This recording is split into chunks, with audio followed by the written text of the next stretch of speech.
Good morning बच्चों। आज हम आपको पाठ 6 मलेथा की गोल पढ़ाने जा रहे हैं।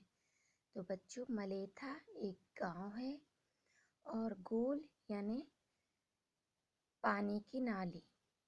तो चलो आज हम पढ़ते हैं मलेथा की गोल।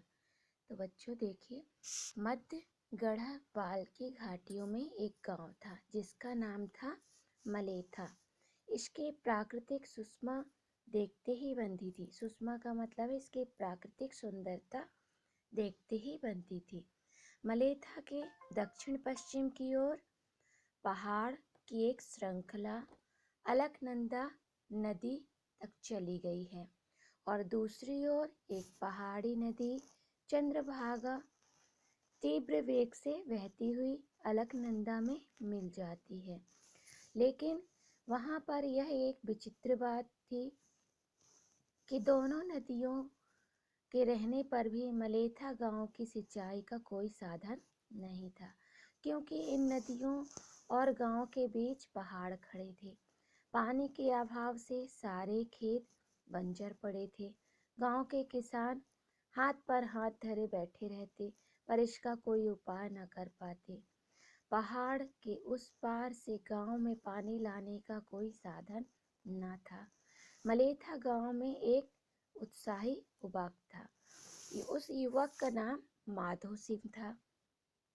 उसके मन में सदैव एक सपना उभरता रहता था कि यदि नदी का पानी किसी प्रकार हमारे खेतों तक आ जाए तो हमारे भी खेत हरे भले फसलों से लहला उठे। लेकिन यह काम अत्यंत ही दुष्कर था, किंतु उसे पूरा करने में माधव सिंह ने मन में अनेक प्रकार के विचार उठते थे। माधव सिंह ने एक दिन विचार किया कि क्यों न इस पहाड़ से हम सुरंग बना लें और अपने गांव में पानी ला लें। पत्नी भी बड़ी उत्सुकता से माधव सिंह का साथ देते हुए नदी और पहाड़ के बीच सुरंग बनाने का उन्होंने फैसला किया।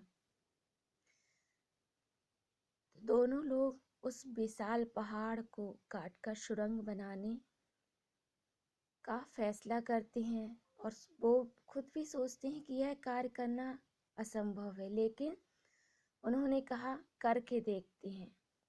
तो फिर इस महान कार्य करने में दोनों ने अपना सहयोग दिया। माधव सिंह ने प्रतिज्ञा की कि जब तक मेरे शरीर में रक्त की एक भी बूंद रहेगी मैं अपने गांव में पानी लाकर ही रहूंगा, और जब तक चैन की नींद नहीं सोऊंगा जब तक गांव में मेरे पानी नहीं आ जाता। और वह अपने स्वप्न को साकार करने के लिए माधव सिंह गेती फावड़ा लेकर भगीरथ प्रयास में जुट गया।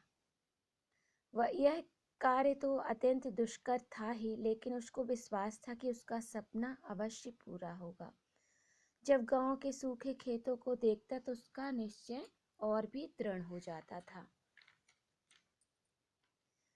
फिर माधव सिंह ने चट्टान पर गेती जमाता और उस पर हथौड़े की चोट से चट्टान के टुकड़े जमीन पर आ गिरते। हफ्ते डेढ़ हफ्ते पर ही उसने काफी गहरी सुरंग खोद ली। इससे उसका उत्साह और भी बढ़ गया। माधव सिंह के साहस और धैर्य को देखकर गांव के अन्य व्यक्ति भी उस कार्य में जुट गए। उसने दिन रात एक करके कठोर पहाड़ को छेद कर गोल का निर्माण पूरा कर दिखाया और मलेथा की प्यासी धरती पर पानी बहने लगा। आज भी मलेथा में साग सब्जियों से हरे भरे खेत वीर माधव सिंह के असीम धैर्य और कठोर श्रम की गवाही दे रहे हैं। तो बच्चों, हमें इस पाठ से यह शिक्षा मिलती है कि यदि हम दृढ़ निश्चय कर लेंगे तो कठिन से कठिन कार्य भी हम कर सकते हैं। जिस प्रकार माधव सिंह ने पहाड़ में सुरंग कर अपने गांव में पानी लाया, तो यह उसके असीम धैर्य की कहानी थी। तो बच्चों, यदि आप भी कोई दृढ़ निश्चय कर लेंगे तो जिस तरह माधव सिंह ने पहाड़ में सुरंग बना ली, उसी प्रकार आप भी कठिन से कठिन कार्य करने में सक्षम हो जाएंगे। यानी जरूरत है दृढ़ संकल्प की। यदि आप मन में प्रयास करेंगे तो वह कार्य अवश्य ही पूरा होगा। यानी हमें हमेशा दृढ़ निश्चय करके प्रयास करना चाहिए। तो यदि हम कठिन कार्य करेंगे तो हमारा प्रयास कभी भी असफल नहीं होगा। तो बच्चों, इस कहानी को आप अपने शब्दों में लिखकर मुझे सेंड करेंगे। धन्यवाद।